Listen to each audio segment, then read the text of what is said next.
Suman YouTube channel তোমাকে আরেকবার স্বাগতম। দেখতে থাকো, শিখতে থাকো, এগিয়ে চলো উজ্জ্বল ভবিষ্যতের লক্ষ্যে। চলো তাহলে দেখি অঙ্কটা কি করে করা যায়। তোমাদের পাঠ্যপুস্তকের কোষে দেখি 25 চ্যাপ্টার ত্রিকোণমিতির উচ্চতা ও দূরত্ব। এই চ্যাপ্টারের 2 দাগে এই অঙ্কটা রয়েছে, দেখো ডিসপ্লে হয়েছে। কি বলেছে অঙ্কটা দেখো, সূর্যের উন্নতি কোণ যখন 30 ডিগ্রি তখন একটি স্তম্ভের ছায়ার দৈর্ঘ্য 9 মিটার হয়। স্তম্ভটির উচ্চতা হিসাব করে লিখি। দেখো এই অঙ্কটা একটা নতুন শব্দ এসছে, স্তম্ভ। স্তম্ভ কি বলতো? স্তম্ভ বলতে বোঝায় ভূমির উপরে উলম্বভাবে অবস্থিত পিলার টাইপের কিছু, যেমন কলকাতার মনুমেন্ট, দিল্লির কুতুব মিনার ইত্যাদি। এগুলোকে অনেক সময় আবার স্মৃতিসৌধও বলা হয়। চলো তাহলে অঙ্কটা কষে দেখি। তোমরা যারা মাধ্যমিকে ভালো রেজাল্ট করতে চাও তারা অবশ্যই চ্যানেলটা সাবস্ক্রাইব করে আমার সঙ্গে থাকবে। এই অঙ্কগুলো কষতে গেলে আগে একটা ছবি আঁকতে হয়। চলো আমি ছবিটা এঁকে নিই। অঙ্কটায় কি রয়েছে দেখো, একটা স্তম্ভ আছে, তাহলে নিশ্চয়ই স্তম্ভটা ভূমির উপরে থাকবে। তাহলে আগে আমি ভূমিটা এঁকে নেব। এইটা হলো আমাদের ভূমি। এবারে স্তম্ভ আঁকবো ভূমির উপরে লম্বভাবে।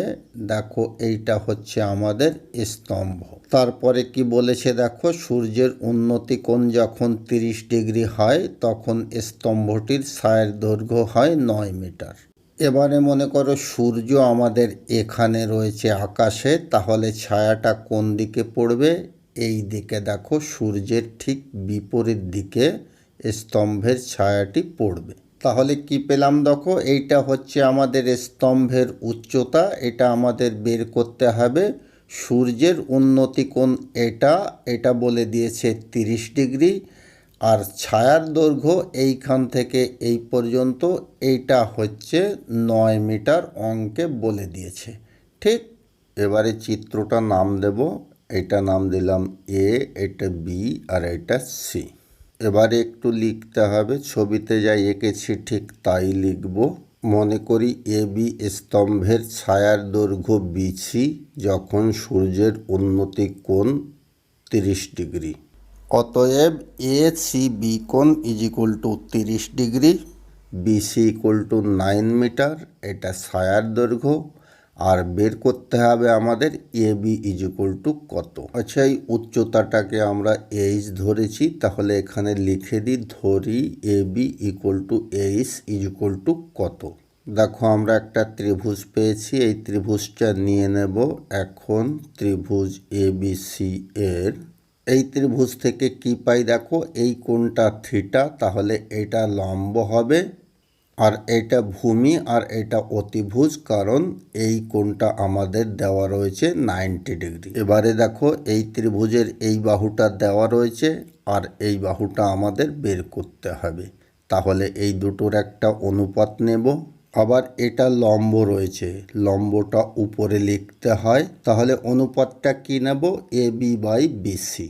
এ বি বাই বিসি ত্রিভুজ থেকে পাই দেখো লম্ব বাই ভূমি কি হলো, চার্টের থেকে দেখো ট্যান কত ডিগ্রি হবে? এই কোণটা 30 রয়েছে, তাহলে 30 ডিগ্রি। এবারে মান বসাবো।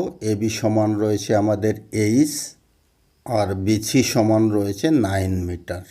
ট্যান 30 ডিগ্রির মান কত? চার্টে দেখো 1/√3 ট্যান 30 জায়গায় বসলো 1/√3। এবারে বজ্রগুণ করব, বা h√3 পেলাম 9, বা h 9/√3। হর থেকে করণী নিরসন করতে হবে, তাহলে উপরে নিচে একটা √3 দিয়ে গুণ হবে। এগুলো করণীর ক্যালকুলেশন। এই ক্যালকুলেশনগুলো ভালোভাবে বুঝতে আমার করণীর ভিডিওগুলো দেখে আসবে। দেখো ডিসপ্লে হয়েছে করণীর ভিডিও।